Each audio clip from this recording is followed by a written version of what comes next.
Good evening, and thank you for joining us. My name is Ryan Burrows, Executive Director of the American Kratom Association. We are joined this evening by Mac Haddo, our Senior Fellow on Public Policy. We've had incredible successes since our last call, including the passage of the KCPA in Virginia and West Virginia, and Texas is on the governor's desk. We're super close to crossing the finish line in Florida, amongst others. And finally, we have a critical day tomorrow in Louisiana. I will turn it over to Mac now to give us the full report, and please note that the Q&A feature is open for any questions you may have. Thanks, Ryan, and thanks to everyone for joining. I'll start with Louisiana because that's where I am this evening, having just arrived in Baton Rouge. Tomorrow, we will have a hearing on SB 94, which is the second kratom ban bill that will be heard by the legislature. Last week here in Baton Rouge, the House Judiciary Committee voted it out 8-7 for the House version of the ban. And this particular bill will be the Senate version. It's the mirror bill, same language that bans kratom as a Schedule I substance. I understand from our lobbyist here on the ground that our grassroots is working. The Senate sponsor is nervous. He's already reached out to the chairman to see if he can adjust the language to make it a Schedule II, because he thinks that will reduce the criminal penalties that are associated with the kratom being a Schedule II rather than Schedule I, which it would, but Schedule II is not a proper classification because it's reserved for substances that have an actual approval as a new drug from the FDA. And of course, Schedule I is reserved only for those substances for which there is no approved medical use. And the two predicates for that, one is that the drug is dangerous, and secondly, that substance is highly and dangerously addictive, which are the key criteria that the FDA has been unable to prove about kratom, and in fact has been contradicted on the 3 separate occasions where applications were rejected for insufficient evidence. And so what will happen tomorrow will be very interesting in terms of our ability to push back against this false narrative, which is being promoted by the local parish sheriffs here in Louisiana. Last week at the hearing, for those of you that watched it, and if you didn't, you should go back and watch it, you will see that the Sheriff's Association presentation was simply a restatement of the outdated and inaccurate science that is promoted by the Food and Drug Administration. And that you don't have to rely upon the AKA saying that. You can simply look to the rejection by Dr. Joie, where he called the very same evidence and data presented by the Sheriff's Association as disappointingly poor evidence and data and a failure to consider the overall public health. So we have a real challenge here because in this very conservative state of Louisiana, this is probably the most imminent threat that we're going to have for scheduling, given that the House has already passed out of committee and they will have a vote on the House floor tomorrow where it passed out 8-7. We're hoping that we can turn the tide and defeat it in the House in the vote tomorrow afternoon. And equally important that we defeat it in the Senate, which if we do in the morning, assuming they don't start before the committee ends, then that will send a signal to the House as they're voting on this bill as well. So we're thankful for all of the advocates who have truly risen up. We have some great witnesses tomorrow. We've already had letters sent in from the Law Enforcement Action Project, which are a nonprofit group of judges, prosecutors, and police officers who have weighed in and said that this bill should not pass, that they're opposed to bans. It's a failed policy. It criminalizes people, and they simply should not do that. And there's a more rational way to deal with, and with kratom, they advocate for good regulations to allow people to use kratom for the purposes for which it provides a harm reduction benefit that is identified by the National Institutes on Drug Abuse. So tomorrow, big day for us. Our panelists at the hearing tomorrow will be, in addition to myself, Jack Henningfield, who's here, and he obviously will be talking about the science that's associated with it. Senator Kirk Bramble from Utah, who was the pioneer with the Kratom Consumer Protection Act, a conservative Republican senator in a conservative state, equally as conservative as Louisiana, and he will talk about the acceptance of the KCPA with law enforcement officials and with the medical groups there in Utah. And the cleanup hitter will be James W. Carroll, who was the former drug czar in the Trump White House. And he's coming in tomorrow morning and will testify that the FDA is simply wrong. And in his position as the drug czar, the director of the Office of National Drug Control Policy, that they evaluated this issue and found that Dr. Giroir was correct in rejecting and withdrawing the scheduling recommendation for kratom. So I think we're going to do well tomorrow in terms of the evidence. Whether people will hear it or not is obviously a question, and that's why your voices have been so important as to get the attention of these legislators as they move forward. And do not let up between now and tomorrow. Every person that you can recruit in your family, in your circle of friends, should be emailing the Louisiana legislature using the links that we've provided, so that they know that this community is vehemently opposed to this wrong-headed decision that they're headed down in just mimicking what the FDA says. It was interesting that the testimony of the sheriff, and you would think that they would have better researchers doing this, talked about how of the foreign countries that banned kratom, and they included Thailand. And when I pointed out that Thailand to the sheriff, that Thailand had in fact removed the penalties for kratom and scheduling, and that it is now legal, he disputed it in the hallway. So that isn't true. I said, yes, it is. And of course, he was unaware that Vermont has already removed, of the 6 states that ban kratom, Vermont's officially removed kratom from the scheduling decision pursuant to a petition that the American Kratom Association filed. And we're seeing dramatic movement in Colorado, whereas all of you know, the Controlled Substances Board had to admit that kratom does not meet the 8 factors required for scheduling in the state of Wisconsin. We know that in Indiana, the House voted 53 to 40 to rescind the ban and to replace it with the KCPA. And now it's in a Senate study committee. And so we're making movement there. We know that the Arkansas legislature is opening up an interim study review of and challenging the Department of Health in Arkansas and their decision to schedule kratom. And we know, of course, in Rhode Island, we're moving towards repealing the ban and replacing it with the KCPA. So 5 of the 6 states that ban kratom are making significant progress in removing bans that were all done because the FDA told them that kratom was eminently going to be banned by the DEA. And of course, that never happened and would not happen because the science doesn't support it. So that's where we are in Louisiana. I think that Ryan correctly pointed out to you that in Texas, it's now on the governor's desk. And in Florida, we're making good progress. It should be up for a vote tomorrow or the next day, and then hopefully onto the governor's desk. There's some turbulence over on the House side that blocked the vote today, and we're trying to resolve those questions. These are messy situations sometimes where individual legislators will then spike some interest among their colleagues, and we have to go in and do some damage control to explain exactly what we're doing. But we're moving in good and with good progress in the state of Florida. We expect that Wisconsin will move. Minnesota and Michigan are doing well.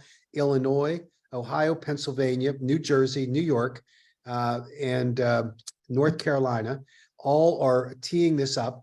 We know that in South Carolina, that the ban bill that was filed there, and by the way, the sponsor of the bill was a very kind individual who heard the arguments out, spent a good deal of time with me on the phone, and his bill has not moved from the House to the Senate and missed their crossover date. So unless something very extraordinary happens, I think the ban bill is dead in the state of South Carolina. And I think there's an opening for us to certainly promote the KCPA in South Carolina next year. I think the same will be true in Montana, where, as all of you know, in what, this is typical for what happens. We saw it in West Virginia last year. In the dark of night, they slip in a kratom ban on the annual drug control bills. That happened in Montana in an afternoon Senate committee hearing. That night, it went to the Senate floor for what's called second reading. And the next morning, they passed it on third reading. And all of that done without any prior notice, all of that done in order to catch us by surprise and to mislead their fellow legislators, the ones who were promoting that. And it was through the terrific effort by the grassroots community and the lobbying team that we quickly hired up there to go in and explain the reality of it. And the ultimate outcome was that the House refused to accept the Senate amendment to ban kratom, 100-0.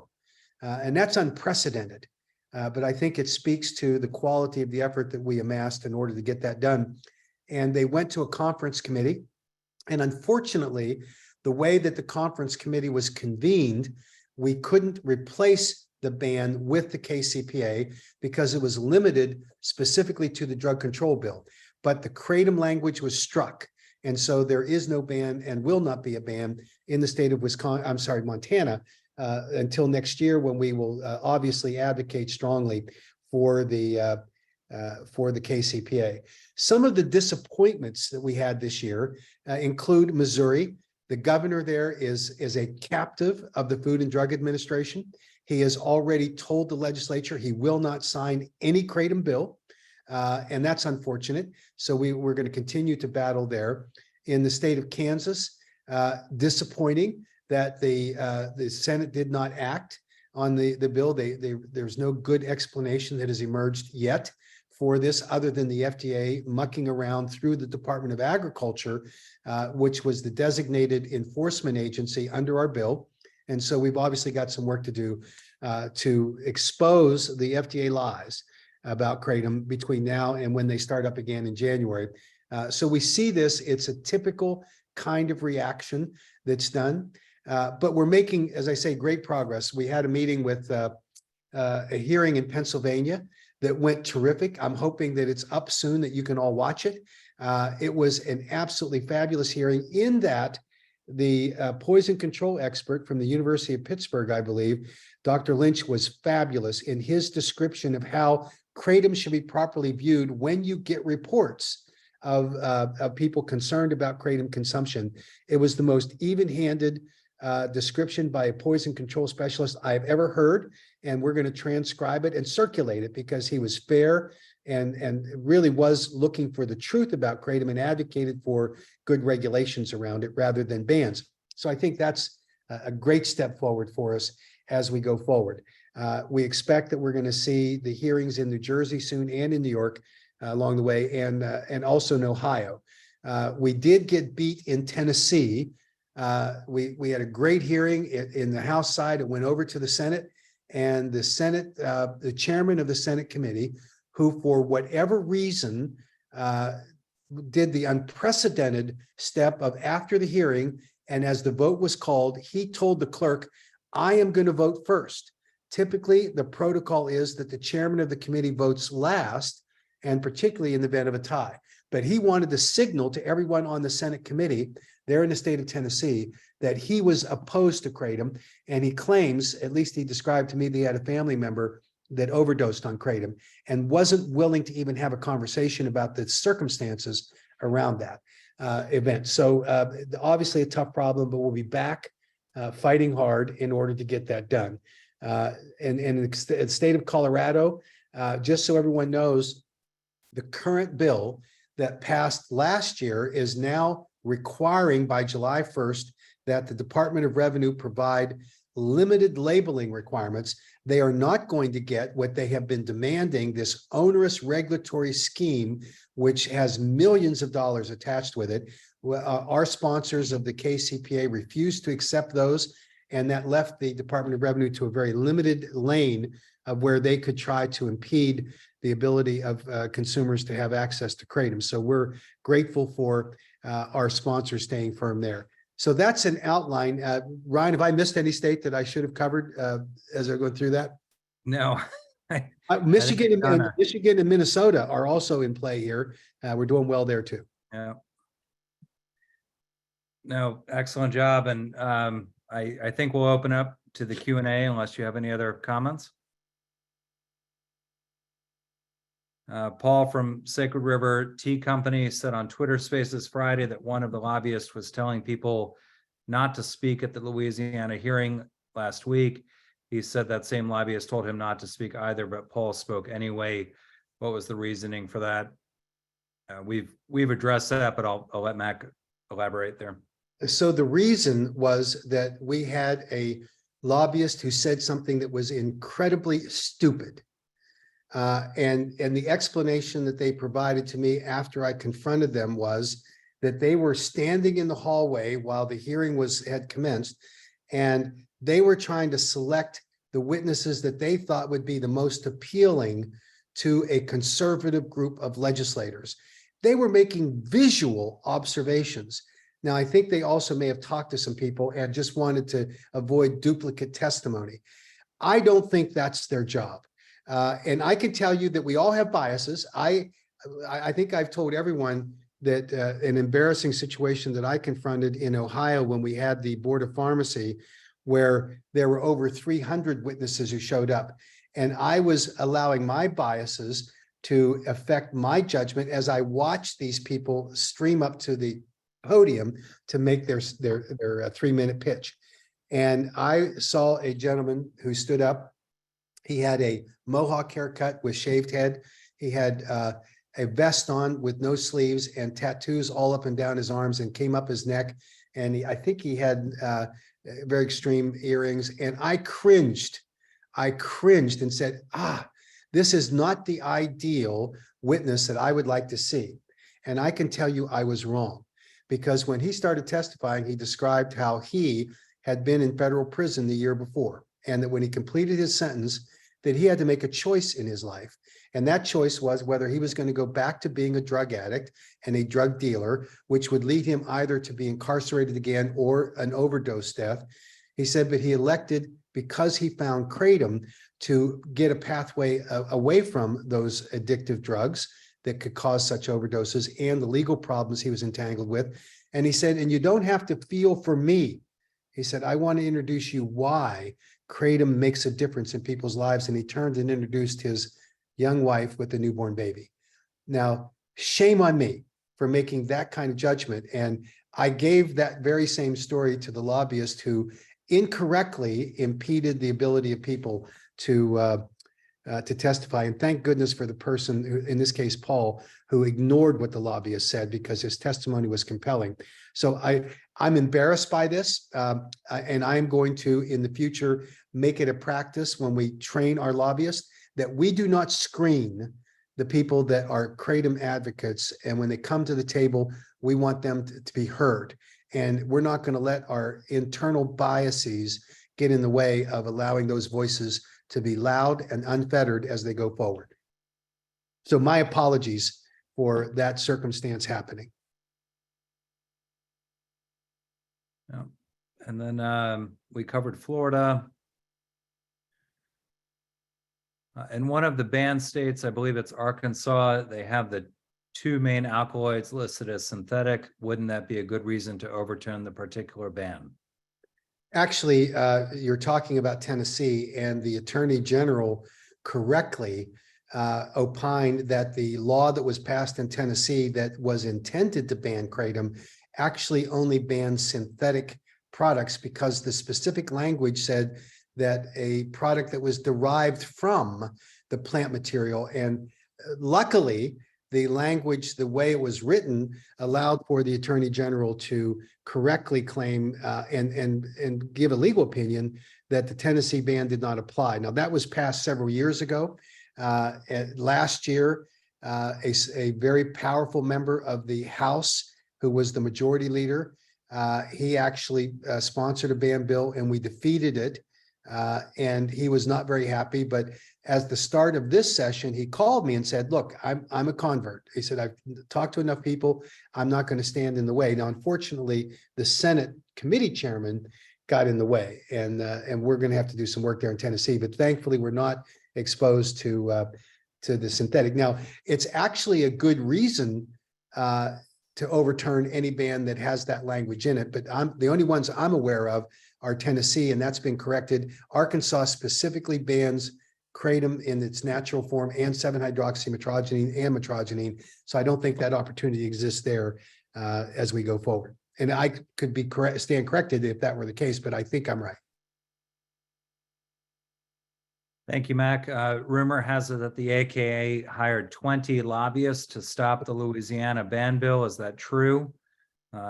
We can drop the 0, but I'll let you elaborate as well. Yeah, there are 2 lobbyists that were retained, one by AKA and one by a vendor that are fighting this battle in Louisiana. I wish we had 20. I wish we could afford 20 because this is a critical issue to us. But lobbyists are very expensive, particularly when the gun's to our head and they know it. And so we end up getting charged a lot of money. We did hire 2 lobbying firms in the state of Montana that literally had to react within 48 hours. And so we find ourselves in those circumstances where we take a leap of faith and we spend that money, even though we hadn't budgeted for it, because we knew of the exigent circumstances around a lack of action that would allow for those bans to go through. And I can tell you that 100-0 vote wasn't just because of advocates. It was because of relationships that were built by lobbyists that we hired to get an ear for our message to be received. And so these are just complicated things, but not 20, only 2 that have been hired in the state of Louisiana. Great, thank you. And we covered Illinois. Interesting. What is Virginia's logic for fighting kratom while legalizing marijuana? Well, every legislator comes to the table with a different set of motivations for proposing a bill. And I've talked to many legislators, including the one in South Carolina, who said they did it because they were contacted by a family member who claimed that their son or daughter or relative had been died from a kratom overdose, or in the case of South Carolina, it was a combination of one death and then a claim that from a mother that her son had, because of kratom consumption, had experienced a psychotic episode right before Christmas of last year and is in a mental health facility today. I am certain that there are more complicated reasons for that particular situation. As we see, there are always explanations as to why deaths occur that coroners and medical examiners claim are because of kratom. And you don't have to believe me or look very far for the answer here. You look at the CDC report in 2019. Now, I know the headline got a lot of press and it misdirected the actual findings of that CDC report dramatically. But what actually happened was, I think there were 27 or 29 states that were part of a reporting system where the medical examiners and coroners would submit to the Centers for Disease Control overdose death data, and 151 of the reported deaths were associated with kratom consumption. 51 were named by the coroner or medical examiner as a kratom death, kratom intoxication, metrogeny intoxication, whatever they called it. It was the primary cause of the death. When the CDC evaluated the tox screens, they determined that of the 91 deaths, allegedly kratom metrogeny intoxication, that 68% had fentanyl. Now, we don't know if it was an adulterated product or if the person were taking fentanyl at the same time they were taking kratom, but it doesn't matter in terms of the decision about what caused the death. So 68% had fentanyl. I think the next, and we can look at these numbers, I don't remember them offhand. I think 46% had morphine, and then it went down the line to buprenorphine, cocaine, that kind of thing. And at the end of the evaluation, there were 7 deaths, according to the medical examiners and coroners, that were kratom only. No other substance was found in their system. So what the Centers for Disease Control did was they took those 7 deaths, asked for the blood samples that were drawn from the decedent so they could run a more sophisticated analytical evaluation of these 7 deaths. They received 4 blood samples. There were 3 that did not have blood samples available. Of those 4 that were available, they found in every case, it was polydrug use. It was just that the equipment that was being used by the medical examiners and coroners wasn't sophisticated enough to actually evaluate for the substances that were in the bloodstream. So statistically, is it possible that someone could overdose on kratom? I suppose. But if you look at the data suggests that it's not a primary cause of anyone's death. And that's why you hear these qualified statements, even today, from the Secretary of Health and Human Services, Xavier Becerra, where he says that, and NIDA, where they say that overdose deaths and adverse events are very rare events. And when they are reported, it is because of polydrug use or adulterated kratom products. Could be underlying health conditions as well. So these families feel aggrieved. They feel that it's one of those situations where they want to find someone to blame. It's hard to acknowledge that your loved one may have been involved in some other kinds of addiction or behaviors that would lead to their death. But understand that if you were to look for a primary motivation today of why people are going to this conclusion, there are two factors at play. One is, and you can always come down to money. One is that the leading forensic toxicologist firm in the country has developed and are out actively promoting that every blood test should include a test for kratom on it. And why would they do that? It adds to their bottom line. They make a profit on doing so. And they promote it because the FDA fills the pipeline with disinformation about kratom. And that's our problem. And so given that that's the case, we obviously have to fight back against this kind of nonsense. And we are. But clearly, when you get this kind of data, it is contradicted by the evidence. The second group of people that are fueling this outcry about kratom-caused deaths are the trial attorneys. And we know that because they're out on social media every day telling people, if you have a loved one that ingested kratom and subsequently died, call us. If you have a loved one that is taking kratom, call us. If you pass by a gas station where kratom might be sold, call us. They're looking for any number of cases that they can build into a class action. And we're seeing that play out now in class action lawsuits in California against kratom manufacturers. And we're seeing it in individual death cases, wrongful death cases being filed. This is part of what is clearly a concerted trial lawyer's effort, to the point that one of those trial lawyers has agreed to put in more than $1 million in order to fund one of these activist groups so that they can come to every state and they can testify that their loved one died of kratom. That's the best face for that argument, right? They don't want to have lawyers saying it. They saw that in Georgia, it didn't work. So they want to have these death cases articulated by family members, and they want to make sure they can pay to get those family members there because they know it's hard to fight back.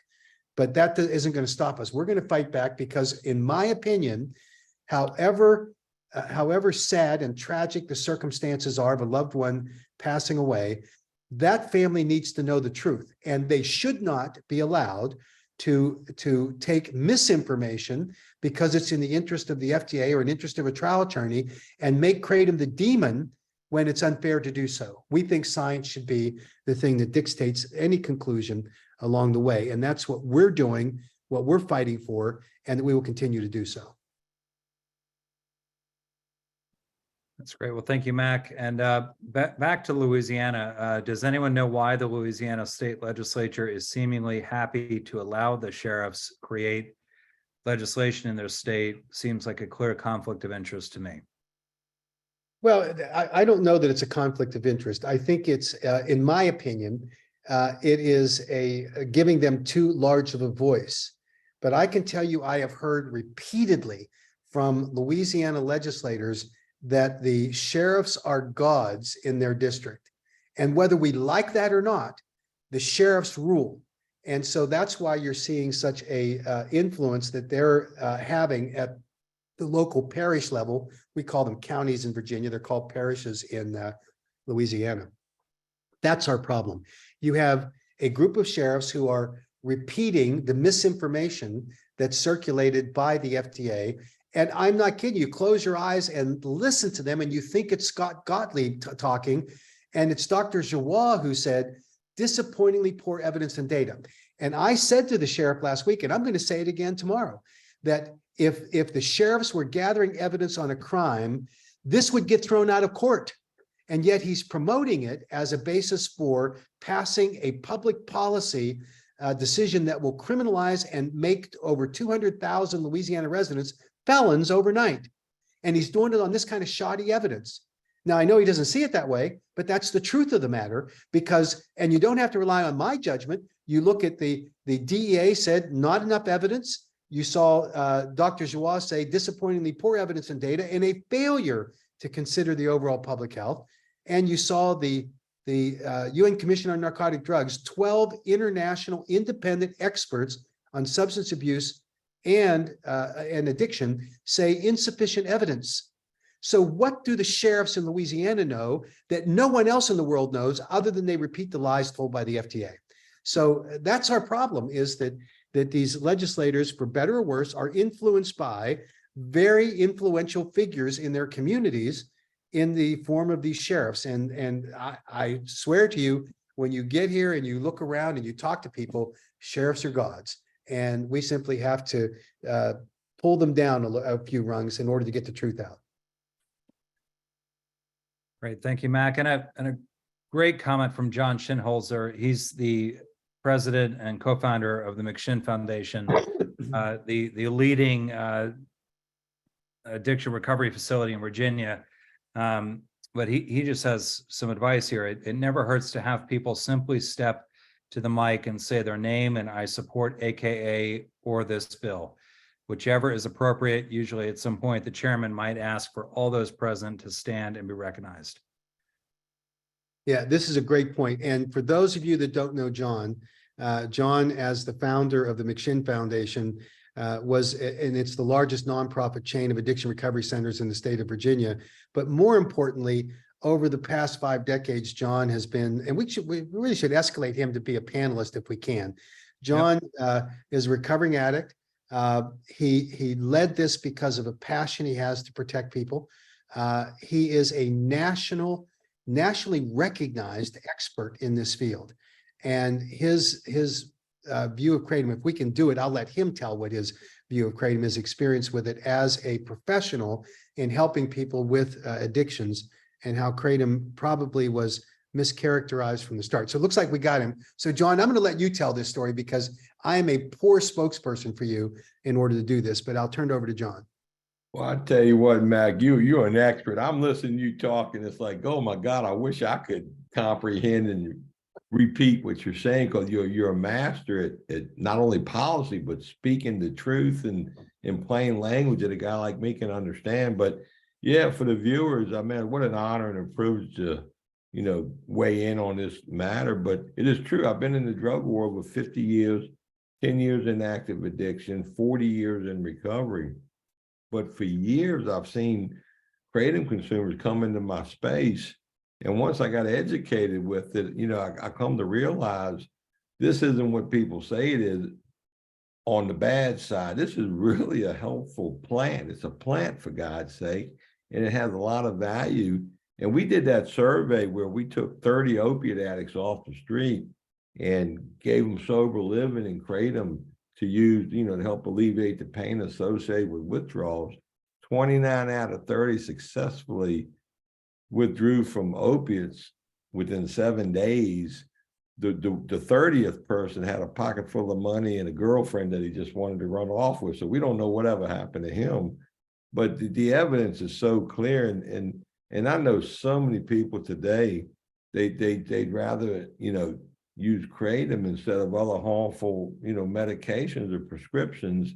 And then I even know a bunch of people in my daily life, they use it for whatever reason, but used as a responsible adult consumable plant, nothing in the world wrong with it. Yes, you got to keep it away from kids. Yes, it's got to be properly labeled and packaged and pure, without a bunch of crap in it. But I mean, and then I watched that United Nations thing y'all did a month before last, And man, you look at that last PowerPoint, what Dr. McCurdy said, the last sentence on the last PowerPoint, this could be the future of another great tool for the opiate epidemic. And I'm super excited about the human trials that it looks like John Hopkins is going to be doing in the next year or so. So I'm excited to be part of this. I'm convinced this ain't the devil. This ain't the boogeyman. This is a plant that's got great purpose and used appropriately. I don't understand why these guys are so against it, other than, you know, special interest and whatnot. So John, thank you. And you know, one of the things, at least in my experience over the last 5 years, it's been 5 or 6 years, it's 2016 to now, so it's almost 7 years, has been that when we started this battle, it was the Kratom advocate community against the FDA. And in one sense, that was scary in that it is hard to go up against the FDA. The FDA is, you know, in most people's view, the epitome of science, and they're there to protect the public. So it was a very difficult battle that we had. But what's happened over this past 6 years, 6+ years, is that we see guys like John Schinholzer who are willing to step up and tell the truth. And you have guys like Jack Henningfield and ladies like Marilyn Eustace and Kirsten Smith from NIDA. And that list goes on, and Jeff Laredo, former NIDA official. People look at this and evaluate it based on what the science tells us. And I remember when I spoke to Dr. Giroir, and he said to me, he said, Mac, he said, I am not an advocate for Kratom. He said, I am an advocate for good science. And that's where we all should be. Now, isn't that something? Because that's not where the FDA is. We know from direct conversations with the Food and Drug Administration staff, the line staff, that they now doubt that what they did in 2016 and have continued to do is good science. But they say it's being driven by the policy people in the commissioner's office. We should not let public policy be driven by the opinions and the biases of a group of bureaucrats. Science should direct and should inform every decision that we make on a public policy basis. And when you hear Nora Volkow, the director of the National Institutes on Drug Abuse, publicly state and testify under oath before Congress to say that Kratom is a harm reduction tool that should be accessible to people, and we shouldn't put a Schedule I designation on it because it would inhibit research, because this is helping people. Why would we take any other position than you have a group of these orthodox bureaucrats who think they're right no matter what, and they're not going to bend, and that's unfortunate. So, you know, let me add a little language to the picture. You know, a few years back when Suboxone was coming of age, they use language like, hey, this is the best emerging promising practices we got on the horizon. Well, now they're calling it a gold standard, and it may very well be, but see, Kratom in these studies, to me, this is an emerging promising practice that I believe one day is going to demonstrate that, hey, we now have another tool in the toolbox that is very effective. And, you know, and then I also think about the FDA. You know, if you got 15 million Kratom consumers, responsible adult Kratom consumers who are eliminating 1, 2, or 3 monthly prescriptions, that's a lot of prescriptions that people aren't buying. And then you look at the DEA in the criminal justice system, and it's like, you nailed it overnight. Louisiana is going to get 200,000 more criminal justice customers if they Schedule I it, and the taxpayers are being hoodwinked. It's like they're going to pay for this, and the whole thing is unnecessary. It's like it should be a crime. And that sheriff, on one sentence, he says Thailand is banned, but you can show him the evidence. Say, look, that's not true. Thailand is allowed. And the policymakers, I know, see, you're so diplomatic and such a gentleman when you talk to these guys. Sometimes I like to strangle them and say, what the hell what are you missing the point here? You're right. If this was a court case, they'd get thrown out of court. I mean, you know, that's the Marine in me coming out, you know. Amen. I agree with you 100%. And I need you there, John, to be the hammer. Because Well, I'll I be there on the 10th. I'll be down there on the 10th, but you know my circumstance do. for tomorrow. No problem. And we do have another hearing in next week here in Louisiana that will be on the Kratom Consumer Protection Act. And we obviously want to promote that as heavily as we can. But you can see, you get a feeling why I'm so encouraged when guys like John Schinsholzer will step up, because he is the hammer. And I got to tell you, tomorrow, when the former director of the Office of National Drug Control Policy stands up in that committee hearing and says the FDA is wrong, they damn well better listen, because Well, he was there during the Trump administration, a very conservative administration, and that's the sweet spot for these legislators that are listening to the lies of the FDA and being deceived by them. And that's our mission, is to make sure that they correct it. So well, you're doing a great job, man. And I just love being in your presence. I learn something new every day. So well, you're very Ryan, you're doing a haven't good even job paid too, John for man. that testimonial yet. Yep. So thank you. Next question we got, Ryan. Well, comment, God bless Shinholzer. Mac is the man. And I think a good question to end on. We've pretty much covered everything else, but Ohio, last I'd heard from the AKA, there were rumbles from the substance abuse recovery community with regard to Kratom. Are these people actively trying to ban Kratom in Ohio? Have they calmed their thoughts? Do you have any sense time-wise of when Ohio might pass the KCPA? Thank you in advance. So a great question. The Ohio bill is filed. One of the biggest problems we have is that the addiction recovery community has the ear of a very influential member of the Senate Health Committee. And they have convinced him that Kratom is the evil drug that they want to make it into. And so what they haven't heard yet is John Schinsholzer. They haven't heard the other side of that argument with respect to addiction recovery, and an explanation as to why the conclusions that are being drawn by the addiction recovery community simply don't hold water. And certainly there needs to be an examination of, what exactly their motivations are. Listen, I think most people in that community want to protect those patients and clients that they're dealing with.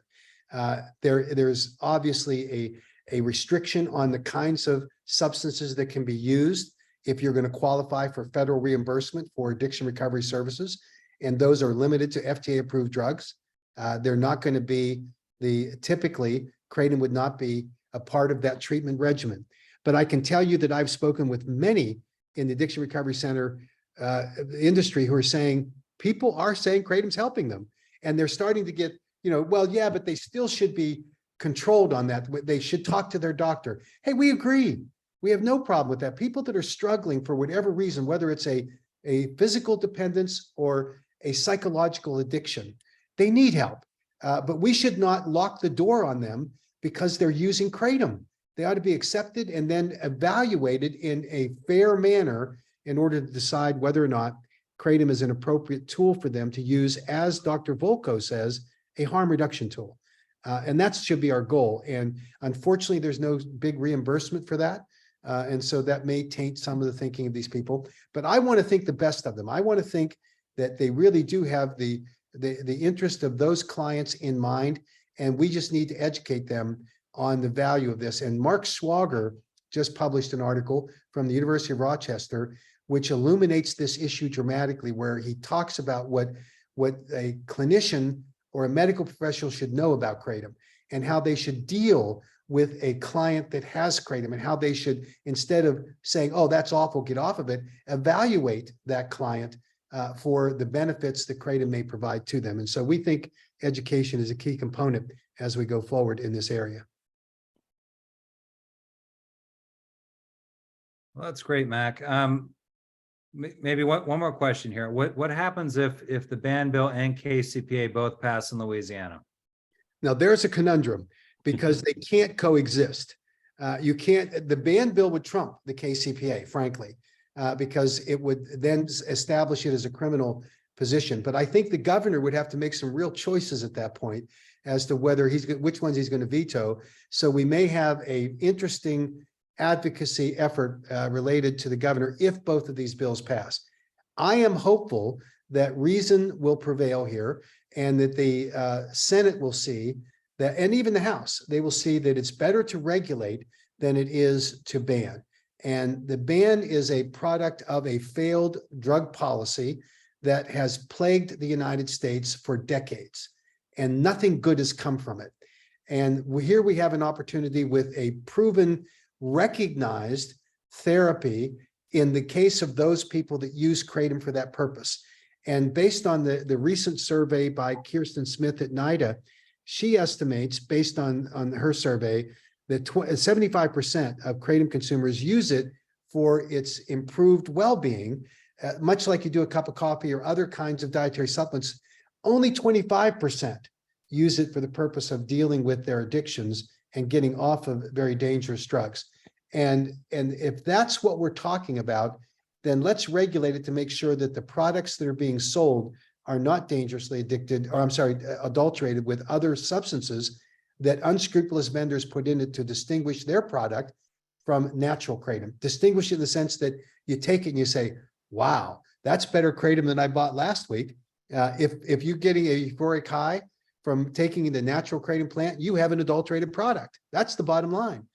It doesn't give you the same euphoria that a drug does. You can feel better, you can have a mood elevation, but not in a classic sense, the euphoria that most people seek when they're looking for those kinds of highs. And of course, the danger in that realm is that it leads to respiratory suppression, which natural kratom doesn't do. And that's where you get overdose deaths. And the inevitable result is you have a fatality that obviously is preventable if we just had a more rational view of this. We're not going to save everyone. Kratom's not the answer for everyone. But for those for which there is a legitimate purpose and a benefit that is achieved by those people, and that's where the Johns Hopkins study is informative, where you find that 25% of people that use kratom to wean off of an opioid were opioid free within a year, replacing it with kratom. That should be the end of the discussion, because that means 25% of the people that went off of opioids no longer had a risk for overdose death from an opioid or an illicit drug. That should be the compelling thing. Here in Louisiana had the biggest spike in the country of overdose deaths in 2020. And they're going to turn their backs on kratom? Makes no sense.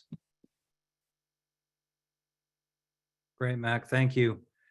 And I'm not seeing any questions. Would John, not to put you on the spot, but very honored to have you join us this evening. Would you like to leave any final comments? Well, I was just thinking about the people in Ohio, the recovering folks in Ohio.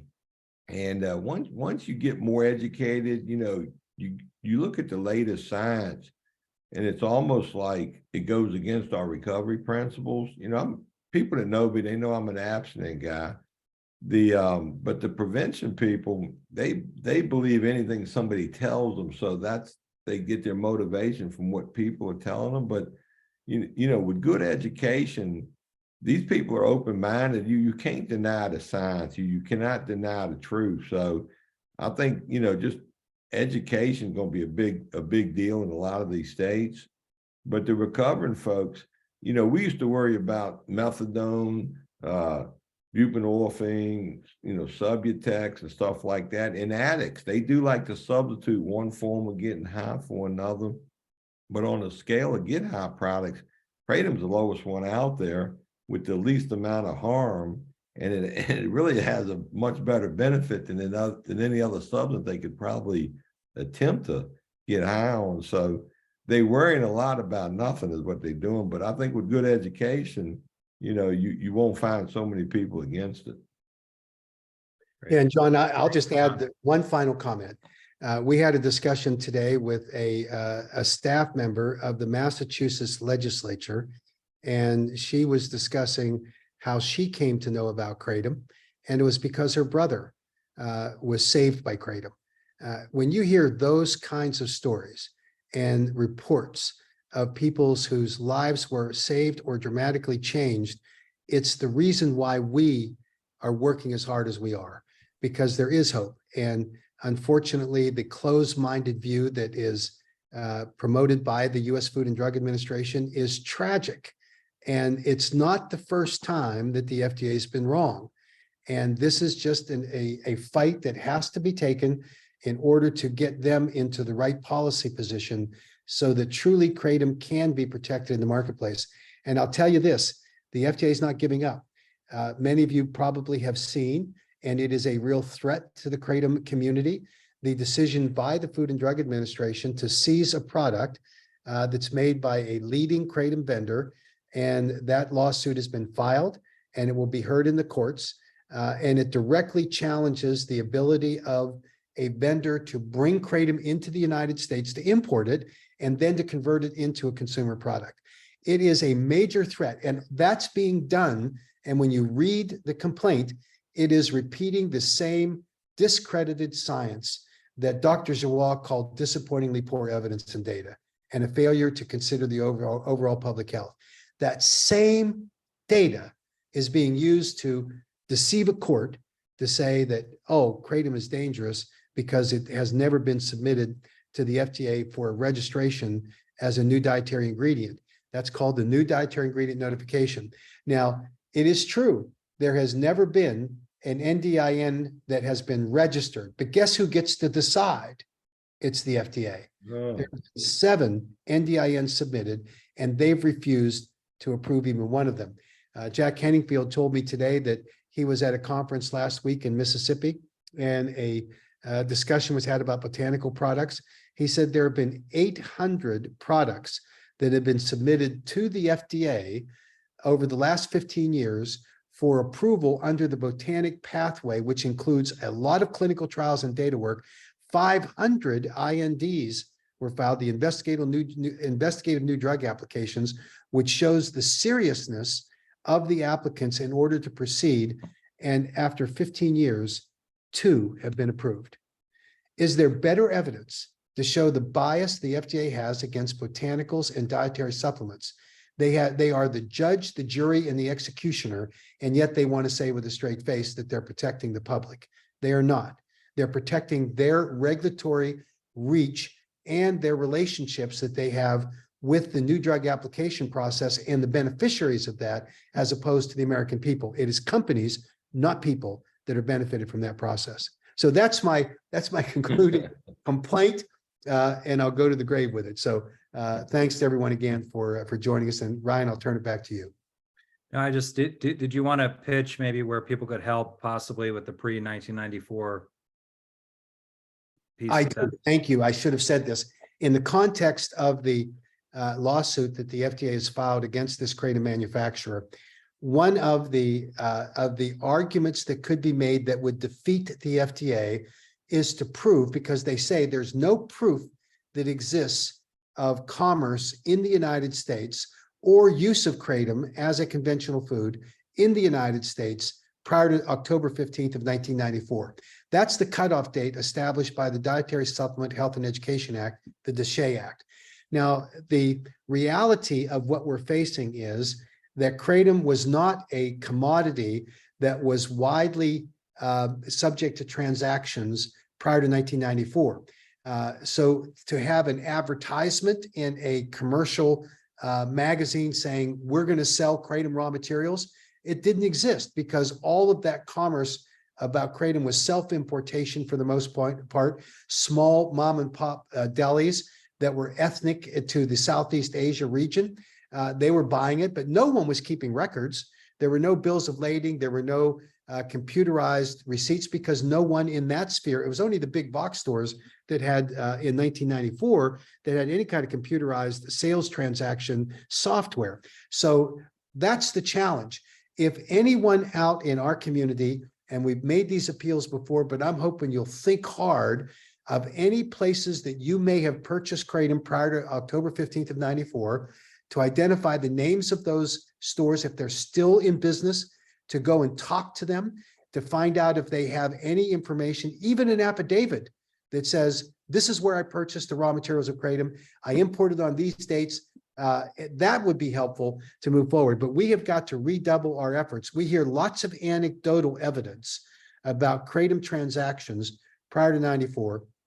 We need to nail them down now, because that would be one of the kill shots to the FDA in their argument if we can demonstrate commerce prior to 94, because then kratom would be generally recognized as safe under the criteria of the DSHEA Act. And so we're appealing, and you will see in the next day or so an appeal from the AKA for everyone to scour the earth and find out any contacts you might have that would identify a source of kratom prior to October 15th of 94, or its use in a conventional food dish like a stew or a salad, or any, and it's certainly the Hmong population used it in that fashion.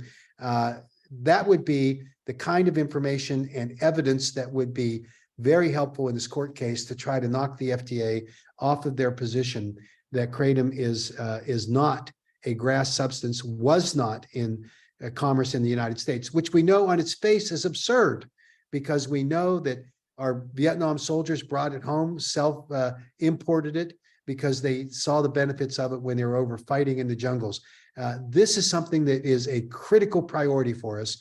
And so if everyone will just spread the word through your social media, and we've got some great social media influencers on the call today, and I thank God for them every day, because they help to circulate the information and to empower advocates to come forward. So we're grateful for you, and you know who you are, for leading this charge. And so let's spread the word on this. As soon as you get the information tomorrow, let's scour the earth to find some evidence. That's great. Thank you, Mac, and thank you, John. I think we're in a good spot. So thank you all very much. We'll be in touch within the month, if not sooner. And John, looking forward to have you back on the calls again. You got it. Count on it. Thanks, everyone. Thank you all. Good night. Good night.